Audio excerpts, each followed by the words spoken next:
Pues 7-1. Listo, le damos. Listo.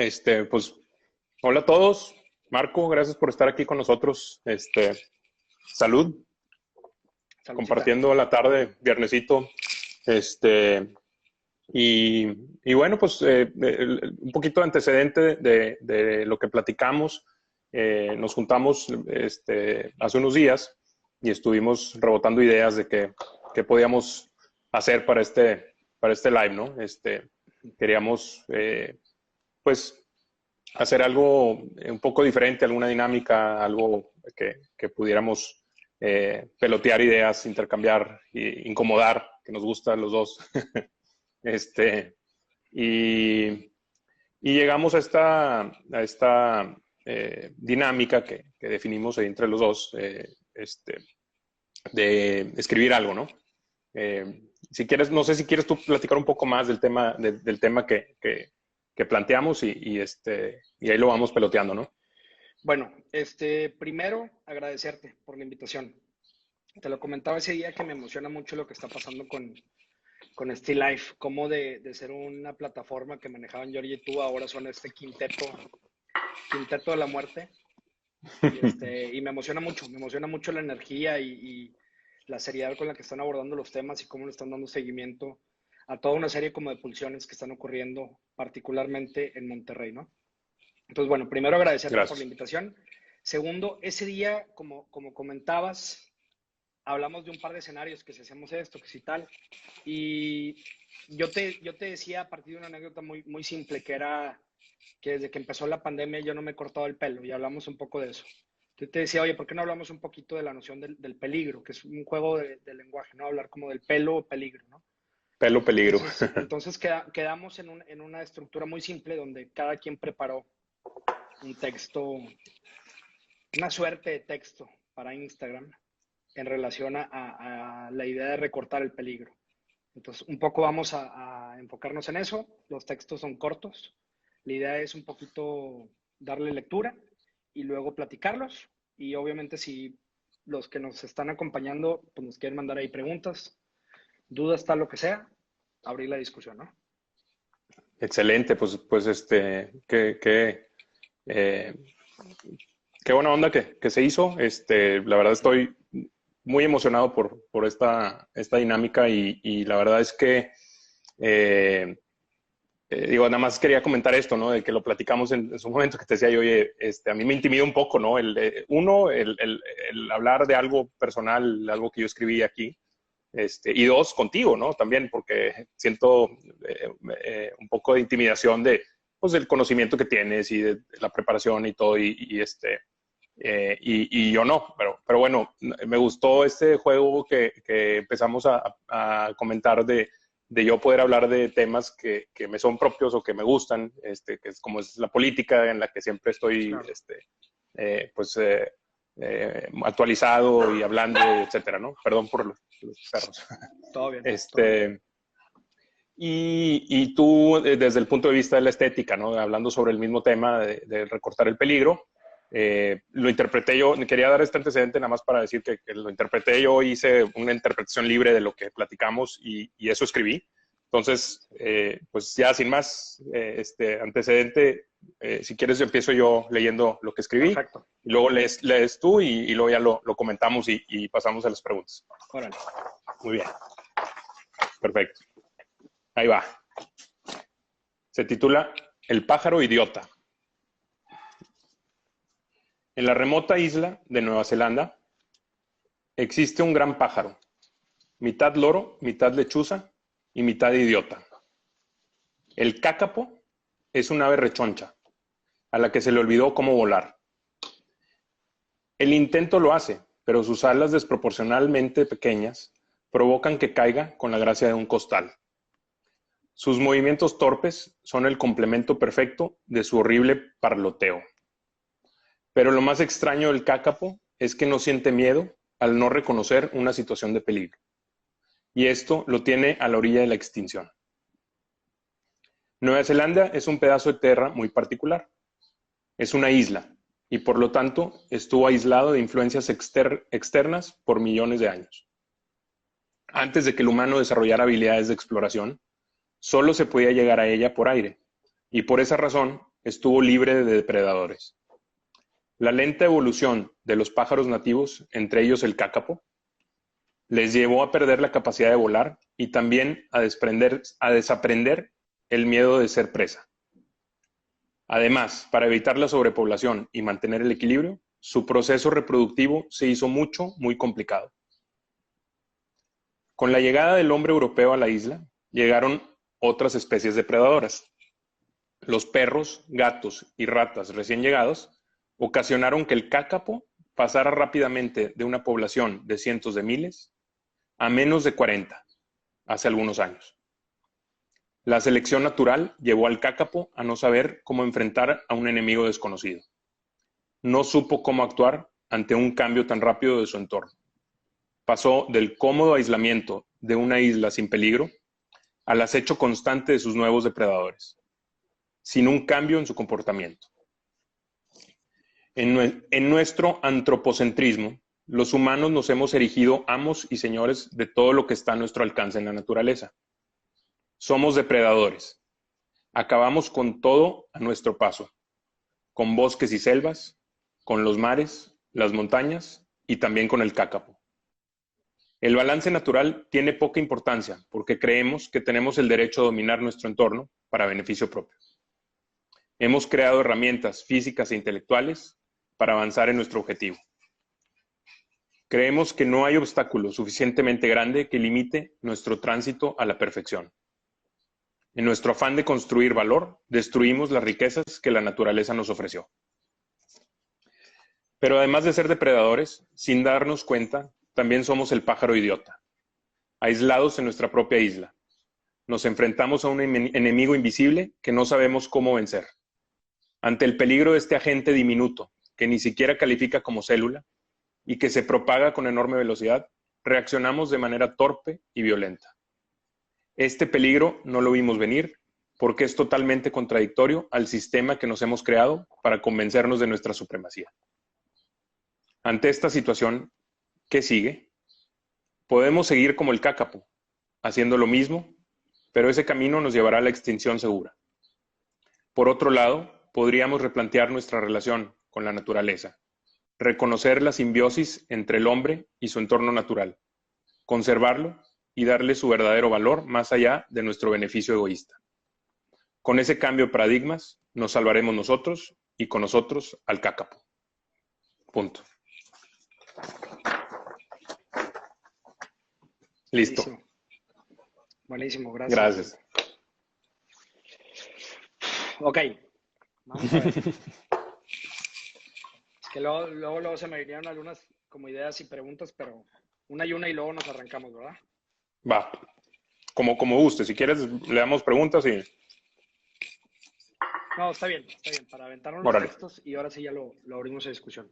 Que creo que de alguna forma peculiar lo mío colinda ahí con algunas ideas que tú tocaste.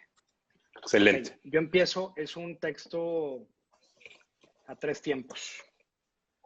El primer tiempo se titula La historia del pelo. Ok. Ir a que te corten el pelo es sin lugar a dudas una de las manifestaciones más poderosas del arte relacional. Desde finales de marzo del presente año que comencé mi periodo de confinamiento, que no me he cortado el peligro. Un ritual peculiar en donde permitimos que alguna extraña o extraño pase sus dedos por nuestras nucas y cabezas de manera profesional, cariñosa y por momentos seductora, es decir, un servicio siempre al borde de convertirse en una caricia. Honestamente, no sé si este es uno de los tantos rituales que vamos a perder con el confinamiento, porque pues obviamente, quién sabe si volvamos a sentirnos seguros, ¿no? de visitar o acceder a este tipo de establecimientos. Durante estos meses he pensado mucho en ese lento y silencioso crecer del pelo y en su peculiar relación con aquello que nos define como personas, humanos, sociedad. Ninguna especie animal se corta el pelo con fines estéticos. En cambio, nosotros tenemos un largo historial de pelos cortos, rapados, trenzados, decolorados, alisados, peinados y despeinados. Desde la prehistoria, cuando el hombre veía a los animales pintados o grabados en las piedras y entendimos que podíamos alterar, modificar y decorar nuestros cuerpos, la historia es rápida y pasa por cuchillas de afeitar pelos muy cortos y caras afeitadas, pelucas que datan de los egipcios, depilaciones, volúmenes de pelo como símbolos de jerarquía y poder, o como los griegos y romanos, quienes ponderaban las caras bien afeitadas, y solo los soldados y los aprendices de filósofo estaban exentos de esta costumbre. Es decir, la barba como herramienta de conflicto y concepto, la barba como herramienta de reflexión y de atrocidad. Por supuesto que desde el pelo también se puede hacer una lectura de los poderes y los sistemas de control, clasismo, racismo, inequidad de género y opresión, a partir de una serie de acontecimientos, por poner un par de ejemplos, como cuando el gobierno de Estados Unidos llegó a gastar millones de dólares en equipos para rasurar, ya que las barbas impedía el uso adecuado de las mascarillas antigas durante la Primera Guerra Mundial, o cuando llegaron los españoles a las Américas y encontraron que los indios afeitaban con navajas hechas de obsidiana de los volcanes. Sin contar con el tiempo para profundizar en esta compleja, casposa y enredada historia, resulta interesante pensar al día de hoy que a partir del historial de manipulación de cabello podemos identificar razas, culturas y eras a lo largo de la historia de la humanidad. Identificar, por ejemplo, es una palabra a la que le tenemos que recortar el pelo para que y se acerque más a reconocer. Mientras dormimos, ¿a qué ritmo crece el peligro? Mientras nos bañamos, ¿a qué ritmo crece el peligro? Mientras parpadeamos, ¿a qué ritmo crece el peligro? ¿Cómo peinamos el peligro? ¿Cómo recortamos el peligro? El peligro, una cuestión de estética. La segunda historia se titula Historia del carro, que esa historia te la platicaba ese día. Tiene que ver en el año 2000, no estoy muy seguro, creo que es 2010, 2011. Yo voy saliendo de la casa de un buen amigo, que es conocido como Sut Sut, Alejandro Núñez Ferrara, que es un productor de música fantástico y un gran artista. Y él vive en Colinas y la casa de mis padres está en Cumbres. Entonces yo voy de regreso de Colinas pues en ese entonces vivía con mis padres, a Cumbres, y bajando la loma lo que sucede es que un taxi pues me tapa el acceso y se bajan dos chavitos.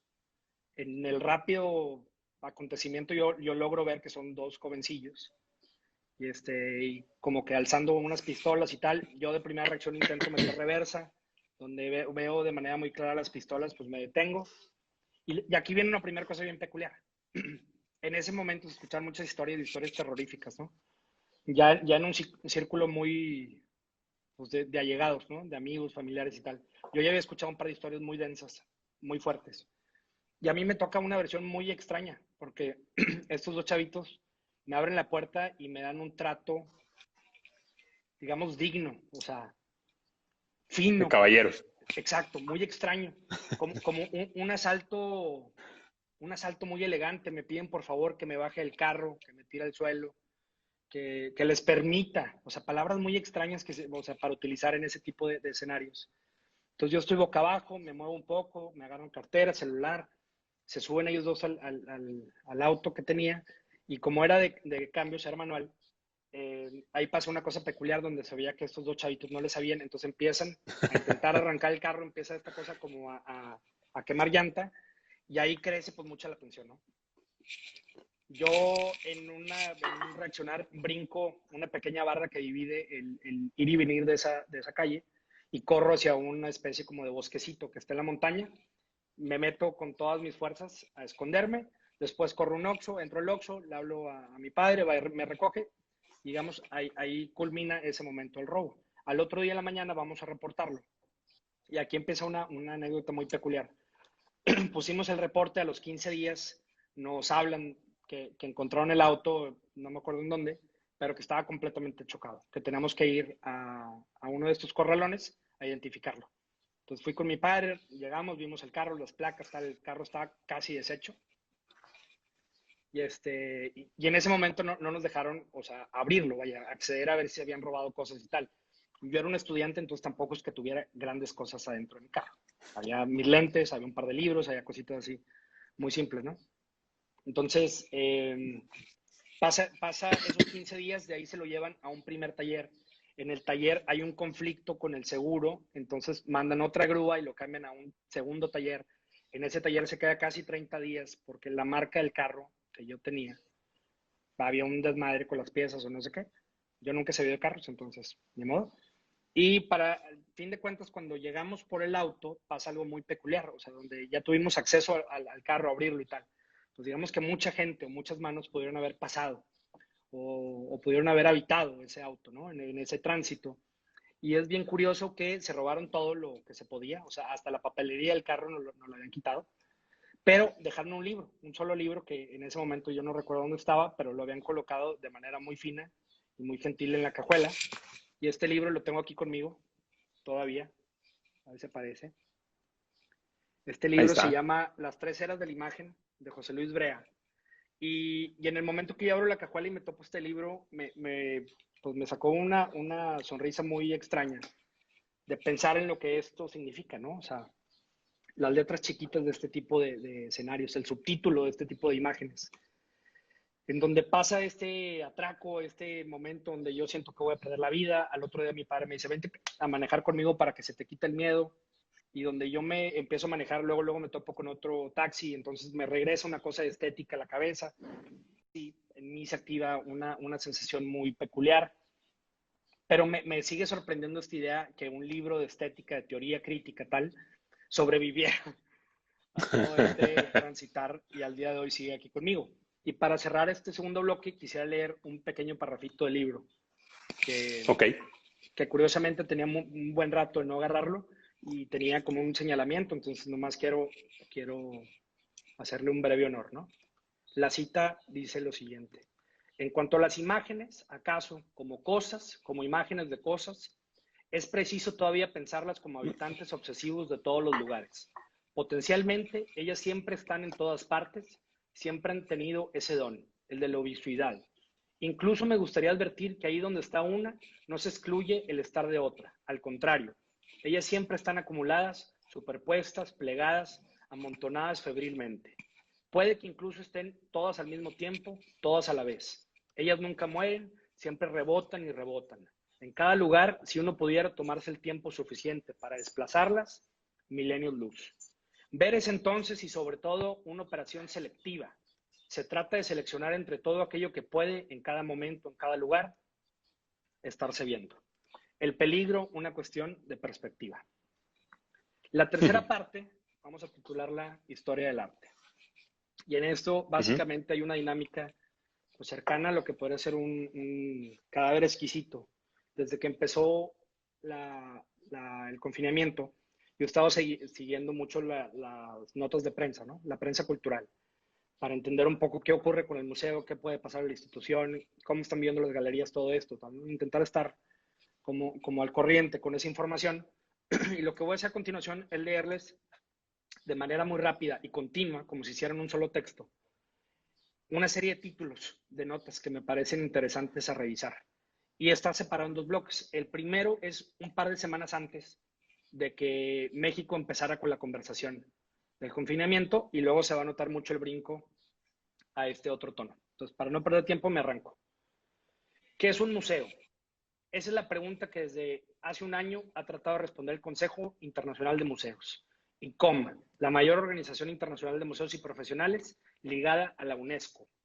Entienden que el actual no refleja ni expresa adecuadamente las complejidades del siglo XXI, así como las responsabilidades y compromisos actuales de los museos, ni de sus desafíos y visiones para el futuro. Problemas para definir el museo del futuro. El Consejo Internacional de Museos vota en unos días una nueva definición que incluye términos como inclusión, transparencia o dignidad, pero una parte de la organización no está de acuerdo con ella. El Museo del Prado homenajea a las artistas silenciadas por la historia. Los museos son espacios democratizados, inclusivos y polifónicos para el diálogo crítico sobre el pasado y el futuro.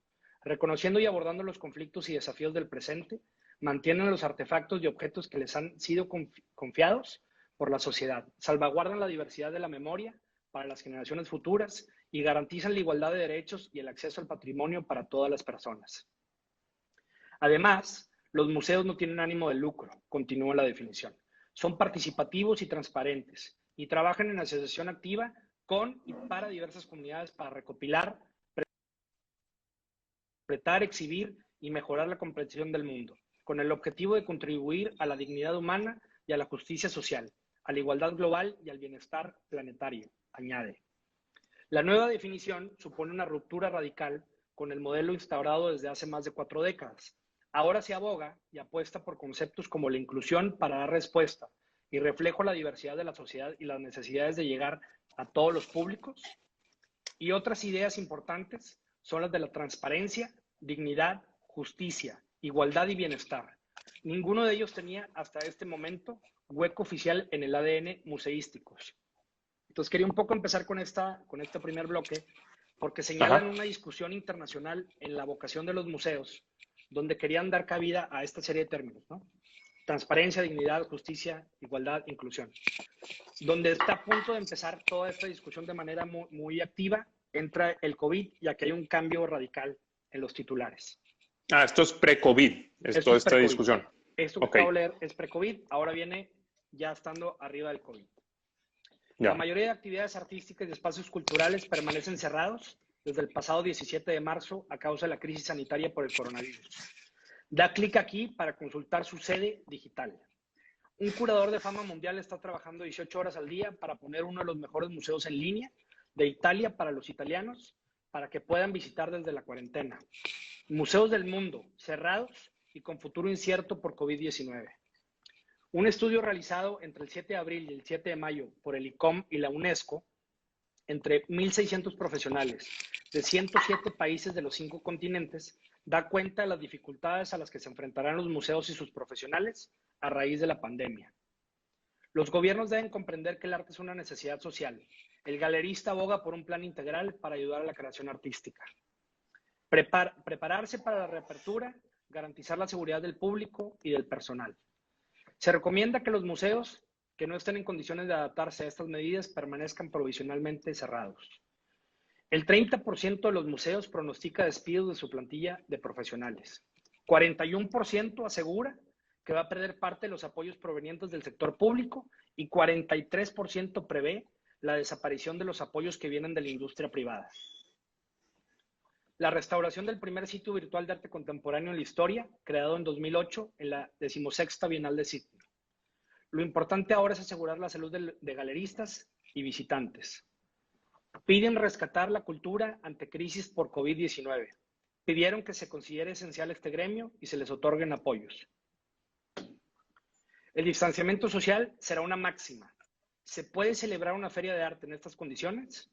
Esa es una de las razones que nos ha llevado a preferir cancelar a retrasar la edición. Es el deber público del museo hacer accesible su arte. Lo digital no tiene sentido. ¿Cómo transmites esas sensaciones con un video? Son muchos los que nos confiesan que están aprovechando el encierro para disfrutar más de sus colecciones. Declaró el director del museo a través de un video en Facebook. El Museo del Futuro se despide de las exposiciones en masas.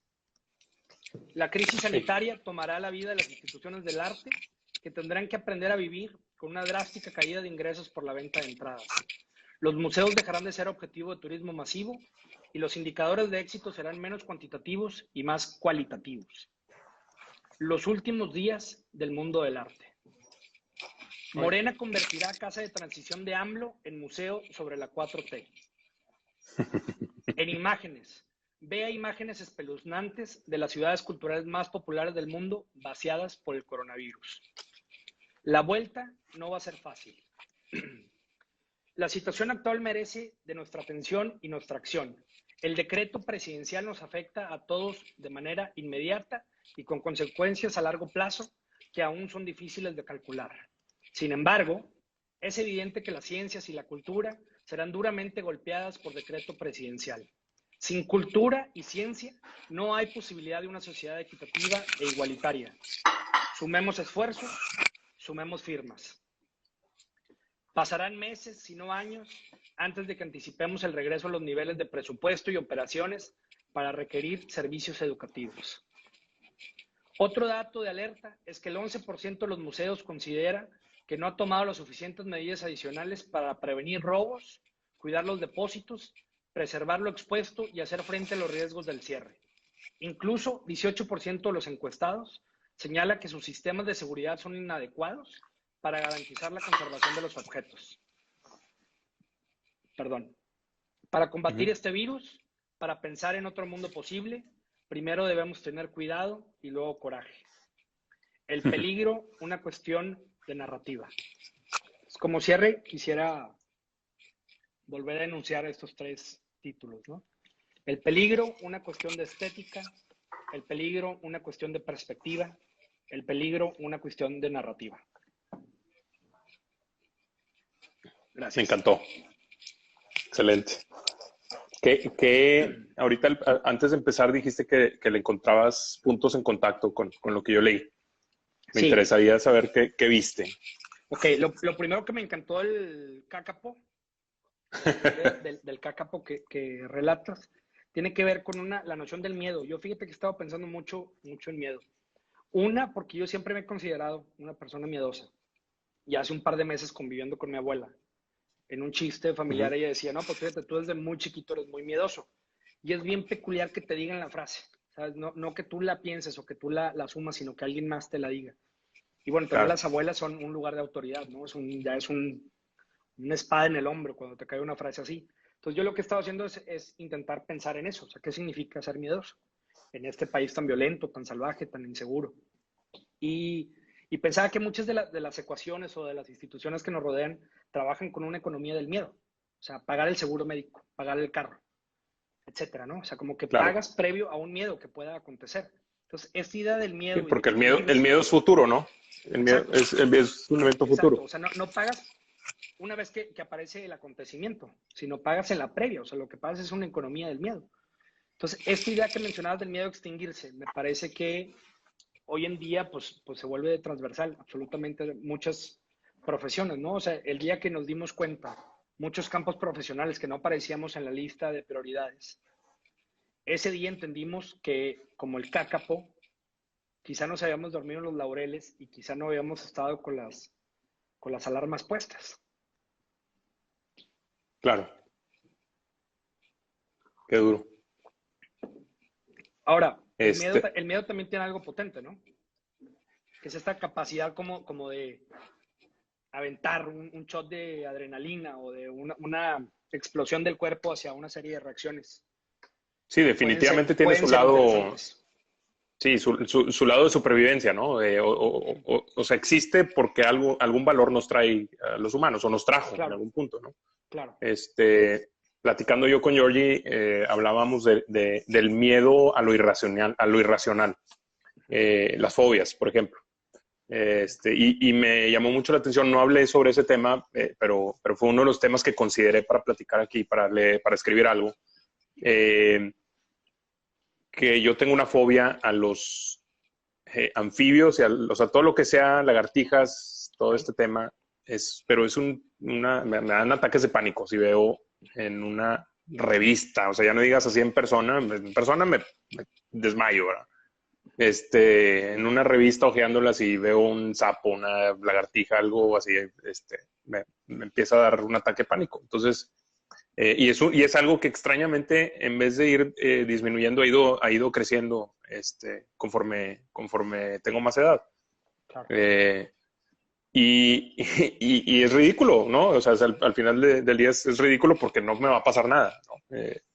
Entonces, me quedé pensando sobre ese tema, ¿no? De cómo, pues, el miedo, como tú dices, tiene una Claro. función práctica que la tuvo en su momento, del shot de adrenalina, de brincar, correr ante la amenaza, a lo mejor de ser parte de la cadena alimenticia de otro animal, ¿no? Claro. Es que también Tenías que estar ahí. es parte de la promesa del miedo, ¿no? O sea, ante Uh-huh. tu comentario de no me va a pasar nada, el miedo responde y dice, pues quién sabe, quizá y sí.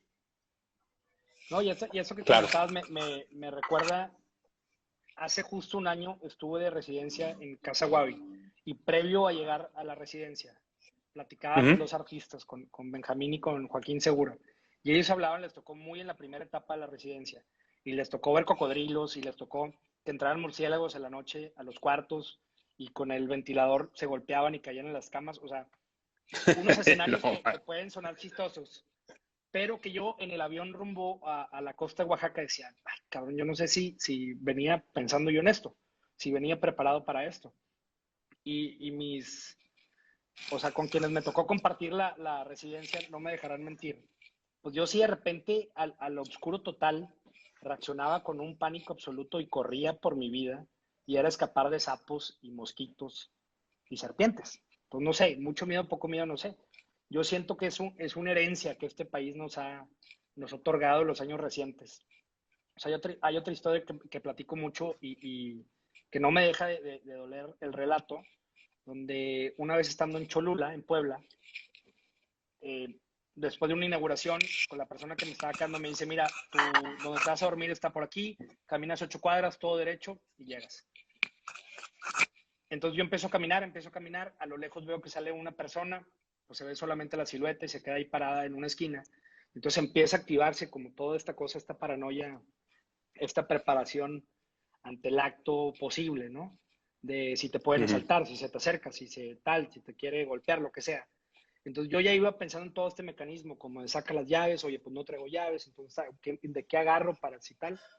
Y donde me acerco más resulta que era pues un señor de ya mayor, que salió a tomar el aire, ¿no? O sea, su mecedora. Entonces, digamos, ahí la culpa es de uno, en construir esa narrativa previa y en, digamos, seguir participando en ese tipo como de narrativas, que es bien duro. A mí no se me quita, quizá nunca se me va a quitar, ¿sabes? Como esta idea de voltear para todos lados 3 veces. Y, y eso a mí me persigue mucho también en la producción artística, ¿sabes? Aquello que no vemos, aquello de lo que nos cuidamos, aquello que se cancela, como que es una preocupación que yo tengo, o sea, el miedo es una palabra a mí que me parece muy potente y muy urgente a revisar una y otra vez. Porque también Claro. eso es muy hábil, ¿no? Para mutar y cambiarse y encontrar otra serie de estrategias y otra serie de metodologías y volverse a presentar con otra serie como de caras, máscaras. Sí, y lo vas racionalizando, ¿no? Un poquito, lo vas eh, justificando y cambiando de perspectiva. Ahorita que estabas hablando de ese tema, eh, me, me acordé de la historia que platicaste del carro y hablabas sobre, y hablábamos ahorita sobre el miedo irracional. ¿Cómo para ti era completamente racional eh, tener miedo de un taxi que se acercaba o que pasaba al lado de ti?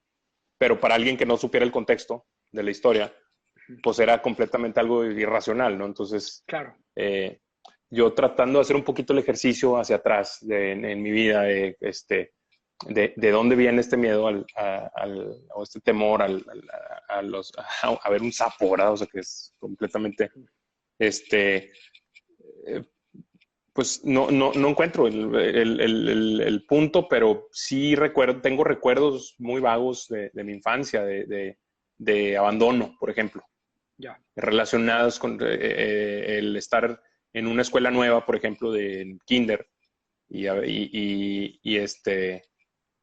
la hora de salir del recreo, era en el colegio inglés allá en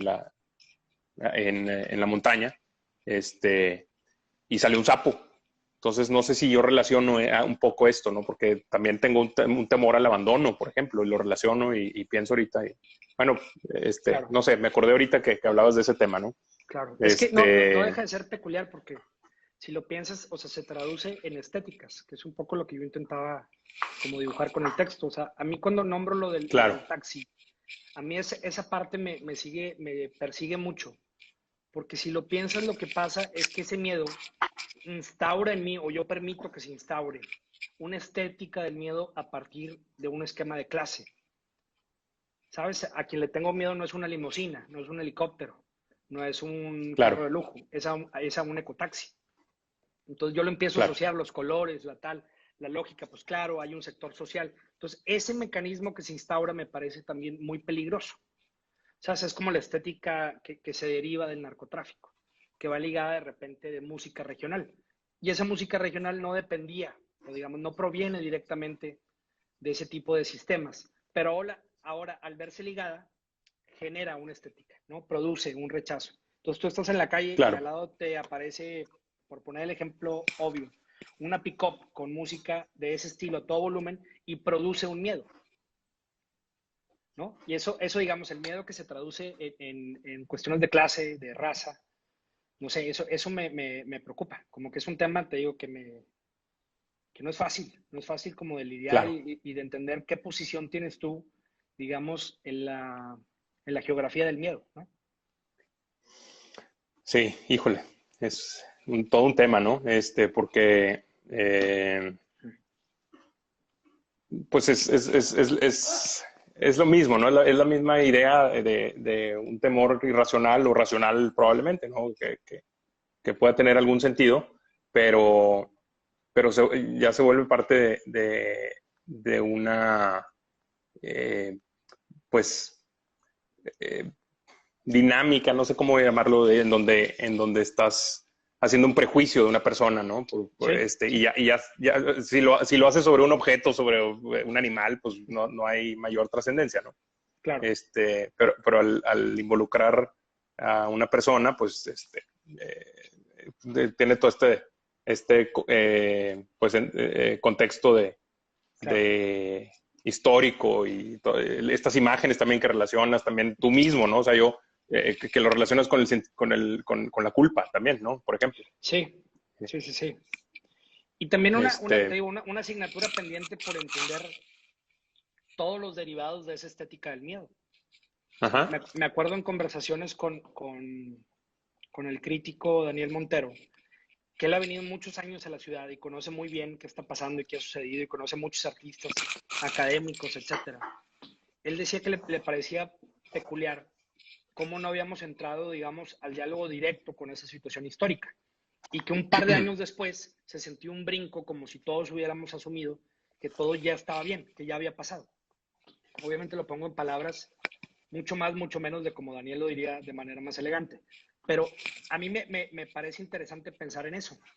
O sea, en la época, o sea, encima, digamos, de la guerra contra el narco y todo lo que deriva a partir de eso. O sea, las estéticas que derivan, digamos, este era el periodicazo durísimo, así frontal, ¿no? O sea, el todos los claro. días, como la nota, pesadísima y tal. Entonces, siento yo, esta es una teoría personal, que el gobierno optaba por llevarnos a un estado de miedo absoluto, en donde les entregáramos las llaves ante cualquier situación. Como tengo Ok, tanto miedo, sea lo que sea que me propongas, te voy a decir que sí. Y ese sí, pues ese es un territorio que tú conoces mucho mejor que yo. Se deriva en poder acceder a ciertos fondos de riesgo, en poder habilitar fondos para, no sé, equipar a los militares, a los policías, etcétera. Entonces también genera una derrama, ¿no? Económica. Y en cuanto a estética, es bien peculiar. O sea, yo ahora he estado intentando prestar atención a gente de mi generación y cómo nos abocamos mucho con imágenes, digamos, cercanas al monocromo, a las cancelaciones, a la cromo, a la desaparición. De repente digo, pues, ¿de dónde viene esto? Porque no somos, digamos, de una escuela donde se pensara en los términos como del monocromo antiguo o de, no sé, la imagen espiritual, a lo Geritz. Es de otro lugar. Más bien quizá, y esta es otra vez una teoría personal, teníamos tanto miedo sobre lo que estaba pasando y de una de las notas más frecuentes que era la desaparición sobre los agentes de prensa, sobre los reporteros, claro. que entonces corrimos un poquito de manera natural, empezar a trabajar con estas imágenes, todas blancas, negras, canceladas, veladas, escondidas, como un mecanismo para intentar procesar ese miedo, ¿sabes? Esa angustia, esa desesperación que se vivía y en alguna forma se sigue viviendo en esta ciudad. El terrorismo, como diría Eliud Nava. Totalmente, totalmente de acuerdo. Y, y bueno, todo este tema que habla sobre las imágenes, y su relación al racismo, clasismo que existe, que me interesa mucho el tema que mencionabas ahorita. Este, ¿cómo lo digieres, güey? O sea, o cómo lo procesas tú en tu mente, güey. Este, y no sé, o sea, quisiera saber desde un punto de vista personal y desde un punto de vista también en tu obra, ¿no? A lo mejor si tiene alguna influencia o algo que decir sobre el tema, ¿no? Sí, bueno, sabes que hace un par de años intenté acercarme a una pieza, pero luego me di cuenta que había muchos artistas mucho mejores que yo que ya lo habían, digamos, se habían acercado a ese lugar con una manera más elegante. Y mi búsqueda tenía que ver con este color que pertenece a la pintura, al acrílico, al óleo, tal, a los colores de madera, que lo titulan como el color piel, ¿no? Y siempre, desde muy chiquito, eso me llamaba mucho la atención. Entonces, como que yo me acercaba y en diferentes tiendas empecé a comprar este tono color piel. Y pues veías este rosa casi fosfo, absurdo, absurdo. O sea, ni siquiera, digamos, relacionado o vinculado con lo que hoy entendemos como lo blanco, ¿no? Claro. Entonces, desde ahí sí hay una preocupación, hay una cosa muy extraña en entender también digamos, la tez de uno mismo, ¿no? Y lo que eso produce, o sea, en relación a otras cosas, al sistema profesional al que perteneces, al sistema social y político en el que te insertas, en el que convives, en el que participas. Entonces, es un tema bien complejo. O sea, ahorita lo que está pasando en Estados Unidos, digamos, genera pues una conversación muy obvia, digamos, de buenos y malos. Y luego de repente explota por un caso, digamos, muy similar en Guadalajara. Ajá. Y ahí uno entra, digamos, el cuerpo entra en un conflicto muy distinto. Y eso me parece muy importante, ¿no? O sea, lo de los cuadritos negros en Facebook, no sé, siento también, te voy a ser bien honesto, siento que está pasando muy cerca, ahorita como para darte yo una radiografía muy pensada o analítica así Claro. sobre el escenario. Y no es un tema que yo domine para nada, pero sin duda es un tema que me inquieta, ¿no? O sea, yo siempre me he sentido en medio de cosas, ¿no? Como bendecido y castigado por la clase media. Entonces siempre estás en estos medios lugares y ves esas bardas y ves esos márgenes y de repente también, o sea, hay que decirlo como es, tienes los beneficios de una zona y luego también los castigos de otra. Entonces empiezas en una reflexión muy extraña, ¿sabes? Como un vaivén de lo que eso significa y cómo uno tiene que ser responsable en ese tipo de conversaciones y en ese tipo de relaciones. Claro, como unos contrastes y contradicciones, ¿no? No sé, por ahí veo un poquito yo, ¿no? Esa idea de... Y me llama la atención ahorita que hablas del bloqueo de color, ¿no? Por ejemplo, y ahorita que decías también de la pantalla negra, ¿no? Va por ahí también, un poco. Todo lo que dice una imagen o una no imagen Claro, que claro. es tan simple y dice tanto, ¿no? Pues es que al final, ahí sí llevándolo a tus territorios, también son mecanismos de la política de nuestros tiempos, ¿no? Es una manera de leer, como las agencias políticas que acontecen. O sea, esta idea del bloqueo, del cancelamiento, de palabras durísimas como quemar, desaparecer, pues son palabras que nos van a perseguir a nuestra generación para siempre. O sea, que nos marcaron para siempre por los eventos históricos que no han sido resueltos y que están ahí como preguntas abiertas que nos toca a nosotros cargar como generación y discutirlas como generación. Claro. Oye, estoy viendo que quedan 15 minutos. Podemos ver si alguien quiere preguntar algo y tratar de contestar. Déjame ver si hay preguntas por aquí ya. Por favor. ya. Dice Vallejo aquí abajo, se podría decir que la clase media técnicamente es un tránsito. Sí, pero también a mí como que me persigue mucho esta idea de que produce por el lugar en donde estamos, esta cultura industrial, que te mete en la cabeza esta noción del éxito, esta noción arribista.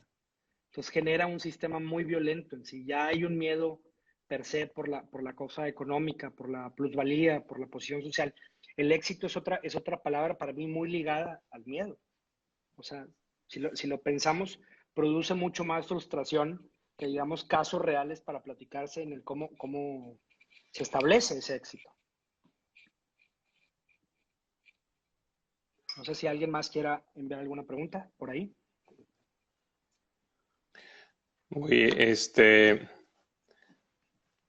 y dame un segundo. Quiero ver si hay aquí alguna pregunta. Ok. Que no están activadas, ¿verdad? Sí, por alguna razón no se activó aquí el tema de las preguntas, pero bueno. Ok, pues si los quieren poner ahí como comentarios y de ahí las sacamos. Ándale. Adelante. Buenísimo.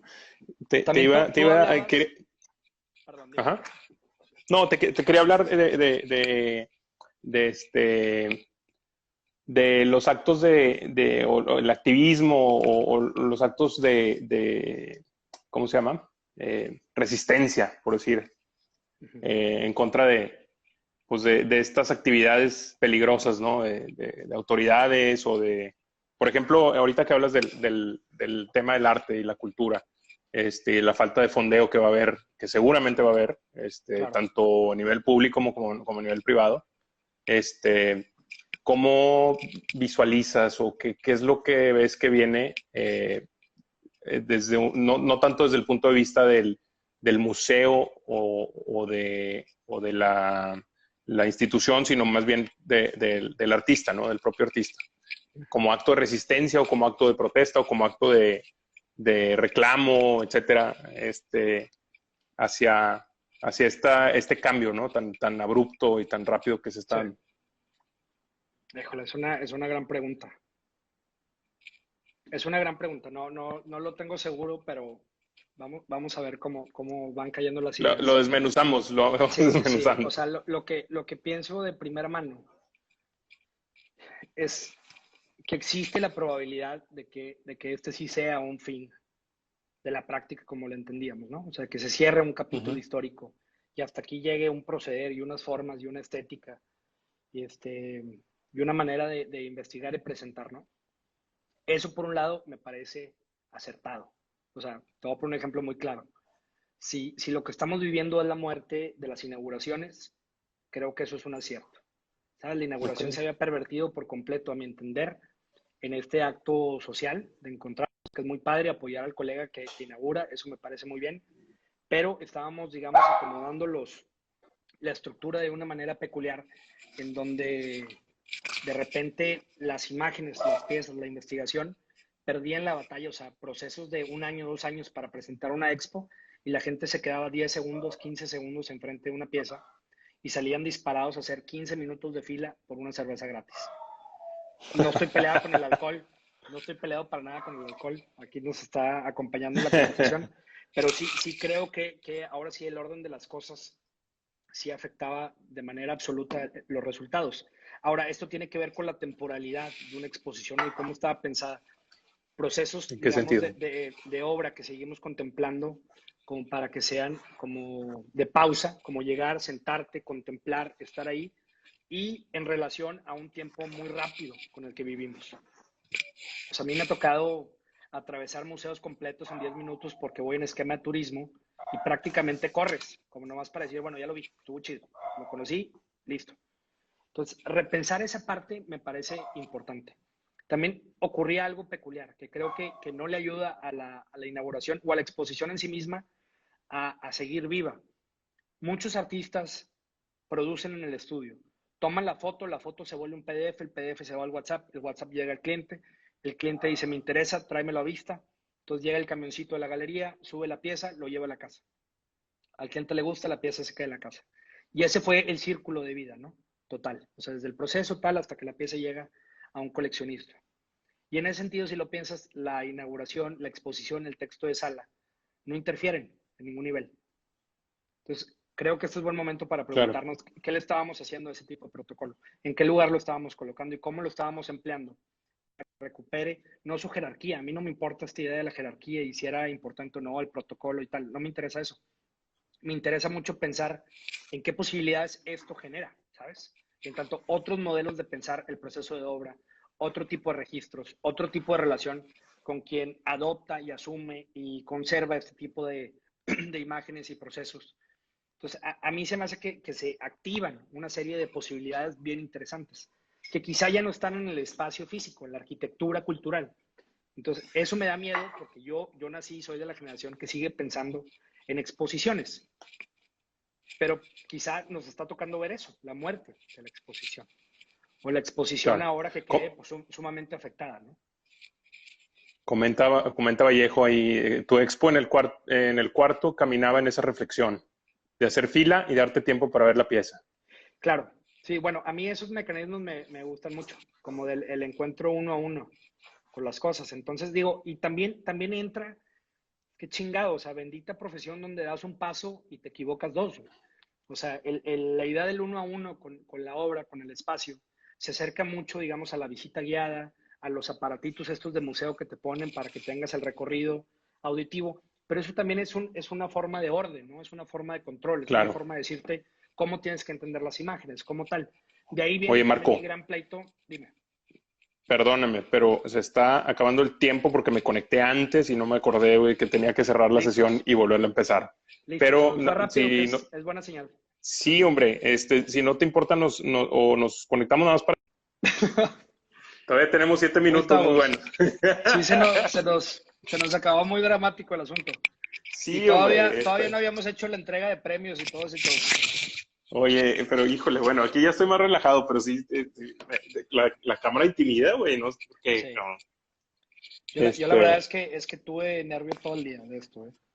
yo también, y qué bueno porque de hecho hasta lo pensaba, ¿no? Relacionado con el tema, ¿no? De decir, este miedo, este peligro, ¿no? De esta plática, de abrirte, de abrir, exponer algo que traes tú acá, macerando en la cabeza, y exponerlo en público, ¿no? Claro, Ante una audiencia. Y ante claro. ti, ¿verdad? Entonces, pues sí me sentí todo el día así como nervioso. Sí, no, sin duda. Es que Pero, también el lenguaje es uno de los, como de los aliados perversos del miedo, ¿no? O sea, claro, el pensar en lo que uno dice y cómo lo enuncia y cómo se entiende y cómo se recibe, pues siempre da un poquito de paranoia. sí, totalmente, totalmente. Y pues bueno, no sé si alguien más tenga alguna pregunta, y ya, pues estamos por acabar pues aprovecho aquí mientras si alguien escribe algo en los comentarios o en las preguntas, pues para darte las gracias. La verdad es que desde la primera plática que tuvimos acá, en la casa, que eh, estuvo muy, muy, muy entretenida y muy a gusto. Se nos fueron las horas y platicando. Y ahorita, bueno, pues el poder escuchar lo que preparaste, que me gustó muchísimo. La verdad es que me gustaron los puntos de vista distintos, ¿no? Sobre un tema, verlo desde las ópticas diferentes, ¿no? O las perspectivas distintas. Me encanta eso, pues lo disfruto mucho, ¿no? Eh, y hablar sobre este tema, ¿no? Del peligro, que es un tema, pues, que a veces lo queremos ignorar, o lo queremos esconder o guardar en un cajón, ¿no? Claro, claro, no, pues agradecerte yo también, Marcelo. Digo, se nos A fue ver, muy aquí rápido y alguien, esto es buena señal. sí, mira, aquí están poniendo temas. Ujú. Bueno, tenemos poquito tiempo, pero pone Setoku, ¿será un proceso ya más personal del artista de embalaje? Dice. No sé si se De, refiere al de embalaje. de embalaje. Es una plática. Dice Vic Palomares, dice, ¿cómo creen que ha afectado el miedo al fracaso éxito en el tema de la producción artística local? Uy, buena pregunta. Ay, temazo, sí. Buena pregunta. ¿Quieres tú empezarle? No, dale, dale, tú tienes más, es tu tema, güey. Bien. Yo ahí sí me declaro Mira, incompetente. no puedo más que platicarlo a título personal. O sea, yo he asumido que a mí se me educó con esta idea como pues, de la competencia absoluta regia, ¿no? O sea, todos mis amigos trabajan en empresas y están en este pleito absoluto del poseer. Y de alguna forma, pues uno también pertenece a su contexto, ¿no? O sea, de ahí vienen como que los pecados y las bendiciones. Yo sí considero, por conversaciones con otros colegas que viven en otro lugar, que de repente ellos se aventan una buena expo, reacciona bien la gente, se mueven un par de piezas y cierran el changarro el resto del año y está muy bien. Acá las nociones del éxito son sumamente altas. O sea, yo lo he platicado en conversaciones familiares y la expectativa siempre es, ok, ¿quién es ahorita el más? Ok, Gabriel Orozco, órale, quiero que seas 3 veces más arriba de Gabriel Orozco. ¿Qué necesitas para estar más chingón que este güey? Entonces vamos a suponer que uno asuma el reto y ahora, no, pues a mí sí me encantaría ser el número uno. Entonces, como obviamente es un campo profesional muy complejo y dando por hecho que la mayoría de las veces esto no ocurre, lo que produce esta vorágine del éxito es más bien un campo de frustración muy profundo, ¿sabes? Un campo de fracaso asumido. Entonces, eso genera una tensión. Entonces, eso se permea en las conversaciones. Entonces, eso empieza a plagarse en el mismo circuito. Oye, esto no se puede, esto está de la chingada, ¿no? Es que tal, es que como si este güey es un pendejo, logró eso. Oye, pero si su obra es patética. Entonces, etcétera, ¿sabes? Empieza a plagar una y otra vez todos los lugares de una tesitura que está más cerca al miedo que, digamos, a una pulsión de vida. Esto yo ahorita lo tengo muy presente. O sea, la única Ajá. manera de contrastar estas estéticas y economías del miedo tiene que ver con la persecución absoluta de una estética del amor. Y suena muy extraño y suena muy abierto, pero el amor creo que tiene que ser la balanza absoluta de este tipo de escenarios. O sea, aquello que uno quiere profundamente y lo quiere por las razones correctas. Aquello por lo que uno está dispuesto a desvelarse, a trabajar mucho, a soñar, a ser ingenuo, a pasar desvelos, humillaciones, etcétera. ¿Sabes? Aquello que yo le platico mucho a Pris, a mi pareja, que tiene que Ujú. ver con dormir cansado pero dormir feliz. Ok. ¿Sabes? Nos está tocando atravesar una economía que nos está obligando a la mayoría de nosotros como artistas a tener 5, 6, 8, 35 trabajos al mismo tiempo. Y es un Claro. desgaste absoluto. Y lo que sucede eso es que te lleva a un campo de frustración porque ni siquiera esos 38 trabajos al mismo tiempo te permiten tener una vida digna, menos seguir procurando o persiguiendo tu sueño. Entonces, la única manera de balancear esto es, digamos, atravesar una barra gigantesca, la Richard Serra, de un mecanismo de amor, un mecanismo de pasión, un mecanismo de locura, un mecanismo que es lo que tú quizá llamabas antes de resistencia. No, es que Sí. a mí esa palabra otra vez me asusta un poco, pero la palabra amor me emociona, me motiva.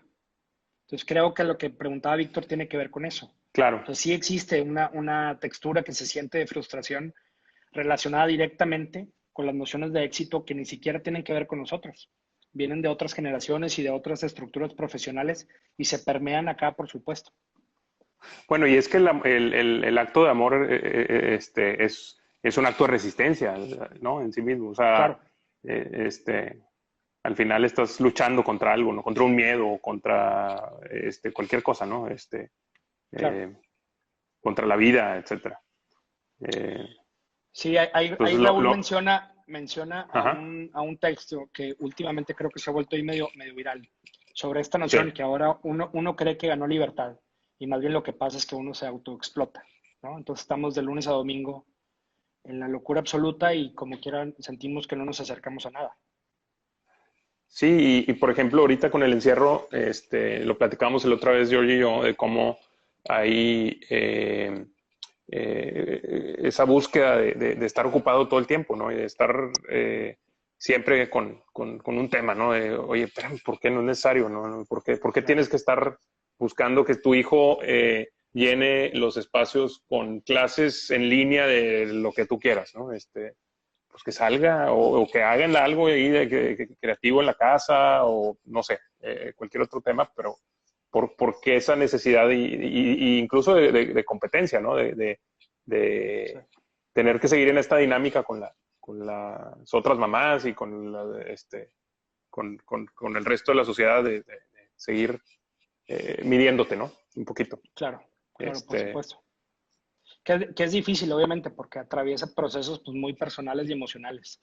Y de repente, pues claro. en mi caso, que yo me eduqué digamos, crecí adentro de dos colectivos, pues de repente se extraña la sensación que tú volteas y al de tu lado con el que has avanzado y has crecido, lo empiezan a invitar a residencias y exposiciones y el otro se gana un premio y el otro tal.